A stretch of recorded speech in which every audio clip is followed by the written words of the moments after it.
brûlerie et du monde. Johnny et Jean sont partis, il paraît même qu'ils étaient cousins. Plus rien ne m'étonne aujourd'hui.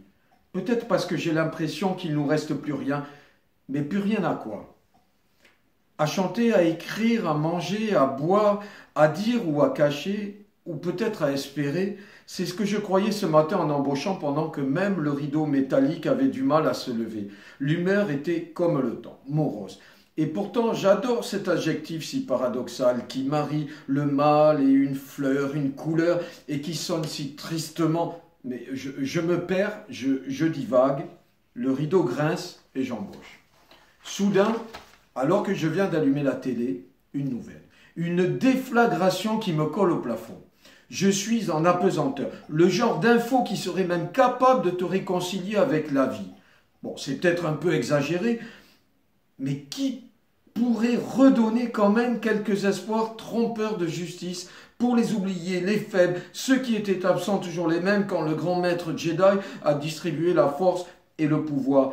Et le présentateur d'annoncer avec compassion, ce matin, un cerf a tué un chasseur. Non mais j'ai bien entendu, un cerf a tué un chasseur. Non mais enfin quel bonheur! C'est sûr, pour la famille du malheureux, mes célébrations ne sont pas les bienvenues et moi-même, je dois avouer me sentir un peu coupable de manifester tant de joie devant ce drame humain, c'est dire. Mais c'est plus fort que moi. Quel bonheur et quelle démonstration de supériorité de l'animal sur l'homme.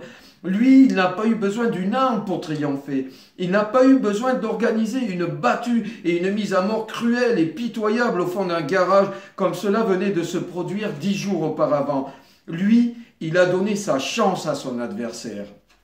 Il l'a chargé et il l'a tué loyalement, ce qui peut-être était même trop d'honneur pour un si piètre guerrier qui n'était plus rien sans son fusil et qui paraissait si ridicule dans son gilet fluorescent, qui illuminait si grossièrement la douce torpeur des sous-bois. Il brillait, le chasseur, comme un ver luisant, de toute son imbécilité, de toute son incrédulité, et le cerf triomphant le fixant immobile, pour mieux savourer la peur dans les yeux de sa frêle proie et de penser qu'au nom de tous les siens pouvait-il offrir une belle mort à ce représentant de la pire des races et qu'il fallait bien qu'il paie et qu'il allait l'empaler le traître quand il se mettrait à courir, lui présentant courageusement la partie la moins pire de son être. Et pour ceux qui doutent encore de la supériorité vocale de l'homme sur la bête, c'est bien là tout le bonheur que je souhaite à mes ennemis préférés, de se faire enculer par un cerf au fond des bois. On verra bien lequel, du chasseur ou du noble animal, va bramer le plus fort.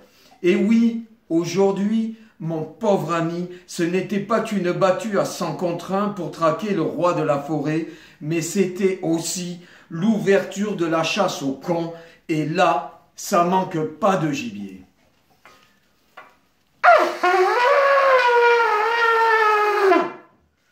Je déclare la chasse au camp ouverte et je vous attends tous pour en discuter à la brûlerie.